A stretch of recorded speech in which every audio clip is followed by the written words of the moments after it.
Good morning, all the students. In the previous module, we have discussed about beverages crop, and in the whole chapter, we are discussing about the different types of crop that is being produced in India. Okay, and today we'll discuss about the further portion after the beverages that is called horticultures. ठीक है, तो आज हम जो discuss करेंगे वो हम discuss करेंगे हॉर्टिकल्चर्स के बारे में. तो if we discuss about the horticulture, तो first you make one thing very clear. Fruits and vegetable collectively known as a horticulture and goes in the category of the horticultures. ठीक है, तो horticultures में जो जाते हैं वो आपके fruits जाते हैं. Along with the fruits, the vegetables will also go in that particular category.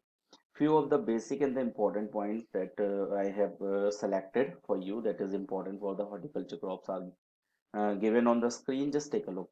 The first things is we are proud that we are in the second largest producer of the fruits and vegetables in the world.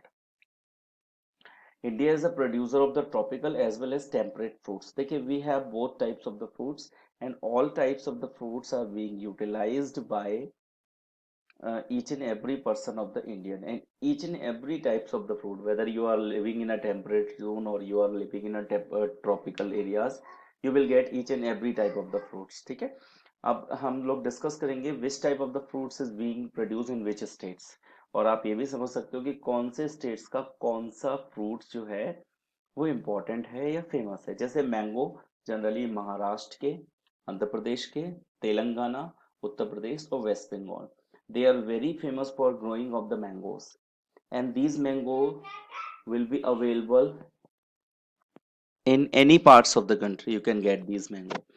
Now move for the next one, that is orange. Orange जो है वो generally Nagpur और मेघालय के बहुत famous है. इसके अलावा बनाना जो है केरला, मिजोरम, महाराष्ट्र एंड तमिलनाडु के बनाना जो है वो स्पेशली फेमस है. The banana is also being produced in Uttar Pradesh too. But here we are discussing about the place where these things are very much famous.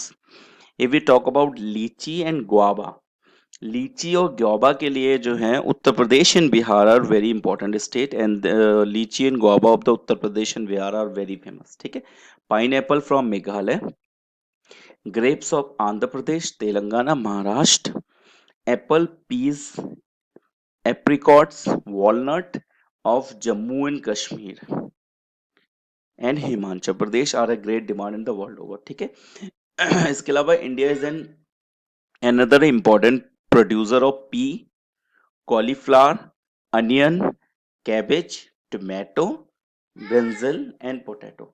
These type of the basic vegetables that are very much important for our fooding items, and India is very much important producer of all these kinds of things.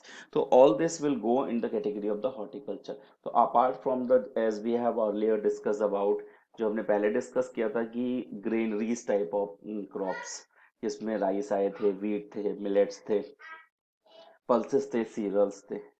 फिर हमने other than granaries को discuss किया, that was plantations type में, जिसमें T आया, coffee आया, sugar cane आया. ठीक है, and now we have discussed about horticulture. अब इसके बाद जो next we are going to discuss about the non fooding crops. these are types of the crops but we cannot consume them, and तो they will go in the category of the non fooding. यानी ऐसी crops हैं जिनको हम as a food use नहीं कर सकते हैं, but we use them in some other ways to, कि अपनी नेसेसरी या यूटिलिटी के लिए, किसी भी पर्टिकुलर वर्क के लिए we generally use these crops, but these crops can not be consumed as a food. ठीक है, तो सबसे पहले है रबर. अब आप देखिए, रबर को आप ईटिंग में तो यूज नहीं कर सकते ना. देखिए, it is an equilateral crops, means जो इक्विलेटरल लाइन है वहां की लाइन पर जो एरियाज है वहां पे ये जनरली क्रॉप्स जनरली ग्रो होती है. It means hot temperate zone की ये क्रॉप है, but under the special condition it also grow in a tropical and subtropical area. Yani if you give a proper concentration for that and make a favorable arrangement for the production of the rubber, so that rubber can also being produced in tropical and subtropical areas too. देखिए, basically जो requirement है temperature की और rainfall rubber की, उसके लिए rubber को लगभग 200 सेंटीमीटर से ज्यादा मॉइस्ट और ह्यूमिड क्लाइमेट की रिक्वायरमेंट होती है।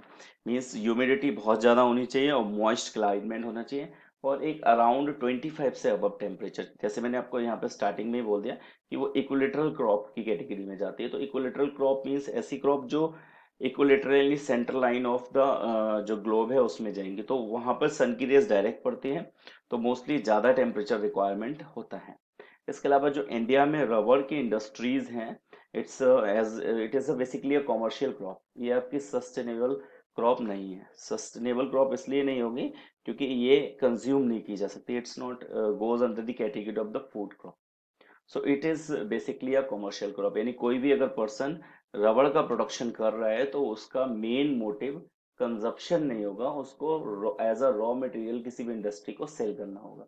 As in earliest video we have discuss about कि when you are producing any of the things, जब आप कोई भी चीज को प्रोड्यूस कर रहे हैं और उसका मैक्सिमम पोर्शन कंज्यूम कर ले रहे हैं, तो वो सब सस्टेनेबल होती है।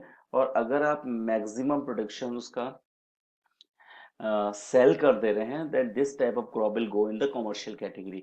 तो रबर को हम कंज्यूम नहीं करेंगे, रबर का मैक्सिमम पोर्शन क्या 100% पोर्शन हम लोग सेल करेंगे। तो rubber specially goes under the category of the commercial crop, ठीक है। And as it is a raw material for the rubber industry, और मैक्सिमम रबर जो होती है वो टायर बनाने के लिए यूज होती है। जो बाइक या कार के टायर बनते हैं उसको बनाने में मैक्सिमम रबर का कंजप्शन किया जाता है। It is mainly grown in a Kerala, Tamil Nadu, Karnataka, Andaman Nicobar Island and Garo Hills of the Meghalaya। ये बेसिकली प्लेस है जनरली सदर्न एरियाज के जो प्लेस हैं, क्योंकि हमारा जो अगर देखोगे तो इक्वेलेटरल से थोड़ा सा डाउन एरियाज में जो जाएगा map, if you see the map you will see the these state will go near the equatorial areas, ठीक है। तो जो आंध्र प्रदेश है, कर्नाटक है, तमिलनाडु है, केरल है, these all are the southern most states of our country. तो this specifically go in this particular category, ठीक है।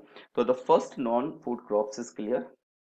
नेक्स्ट आइए, अब हमारा नॉन फूड क्रॉप्स में आपका चला गया रबर इन इंडिया स्पेशली। अब हम डिस्कस करेंगे fibre crops. Fibre crops will also go under the category of the non food crops because the fibre is not going to eat और not going to consume, और not going to consume as a food, ठीक है। तो fibre crops में जो India में generally fibre का production होता है, उसमें we simply produce cotton, jute, hemp, natural silk. ये फोर मेजर फाइबर जो होती हैं वो इंडिया में प्रोड्यूस होती हैं।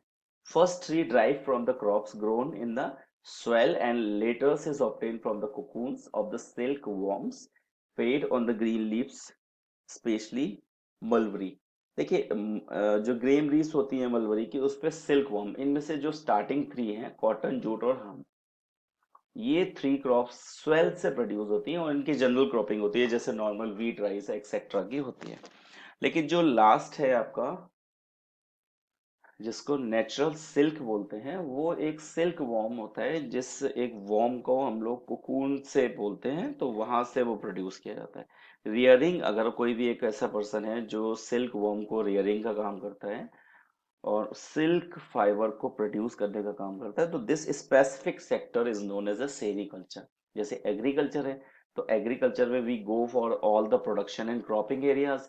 Hair you are rearing a silkworm and producing something, so this type specific culture is known as sericulture, ठीक है। In the next video we will discuss about some other non fooding crops. Thank you very much.